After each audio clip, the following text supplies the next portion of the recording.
Alright, so I'm going to move down here so that you guys can kind of see what's going on with my back here. So, when I am talking about, this is applicable to if you are stuck down in side control, if you're playing guard, anytime that you have your back on the ground. Usually I'm going to be in this position. You're never going to see me like defending. I mean, if somebody's trying to pass my guard and they're trying to lift me up and they're trying to get my hips up or something like that, and I want to be heavy, I might glue my head down to the mat like this. That's a very, very circumstance. It's very circumstantial why I would do that. It's probably not going to be like my bread and butter go-to type thing to do. So most of the time, if I'm playing guard, and even if I'm in somebody's trying to take side control, or I'm trying to defend some kind of side control, I'm going to be up like this. So you see, there's air, there's space underneath my hips, there's space underneath my shoulders. And what I would just recommend for you guys to do is, if you guys have space, I would do this on a hardwood floor, or which actually might give you really, really good cues, because that hardwood pushing up into your spine and into your bones might make me like, oh, I don't want to be on that. You're going to move over to softer tissue. And that's maybe not the worst thing, right?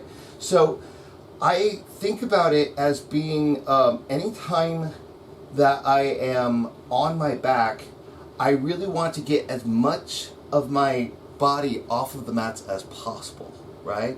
So if I have a wall, right, I can just move around on the wall, and I'm just trying to feel, as I'm moving from one side to the other, one point of contact in my body. Right now, like, it's in my floating ribs. That's what's contacting the mat right now. So the reason why this is important is, like, if I'm trying to do pretty much any attack from guard, right? If I'm doing an arm bar, right, I am going to move the arm across, I'm going to break the posture down, and look at that. I'm pivoting, right? And that pivot is absolutely critical. So how does that pivot happen? And I was just trying to teach somebody this last week or so, and what happened was that they like broke the posture down, they moved the arm across, and then they're like, I can't get my leg over their head. Well, the reason is because they hadn't pivoted, right? So when we set up a guard arm bar, right, what do we have to do? Right? We have to pivot. And part of the problem is that he couldn't get the pivot because he's like this. He's flat in the mat. This is slow and hard.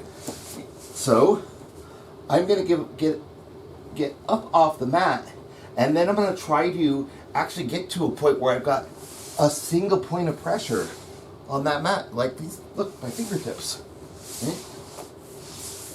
Spider-Man, woohoo!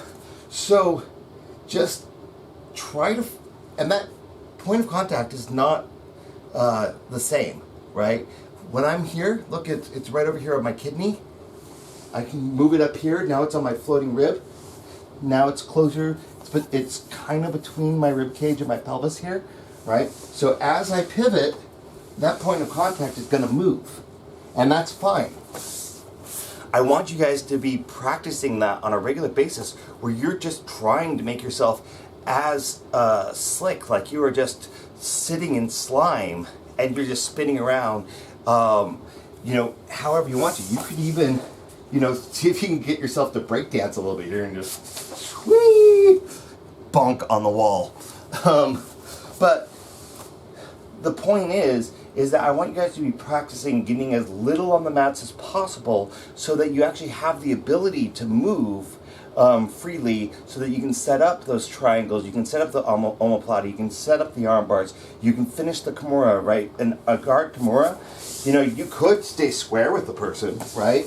And you get that, you sit up, lay back down, and you might be able to get it just by, but you're going to be fighting yourself, right? So when you finish that kimura from the guard, look at that, I'm moving. My foot came down onto the mat, right? And now my single point of pressure is right on my right iliac crest, the top of my pelvis. And I move to the side, right? single point of contact on the mat.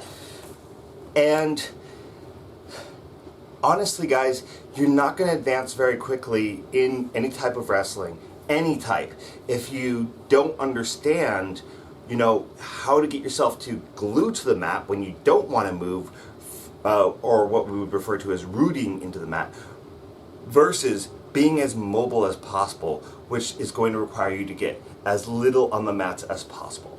All right?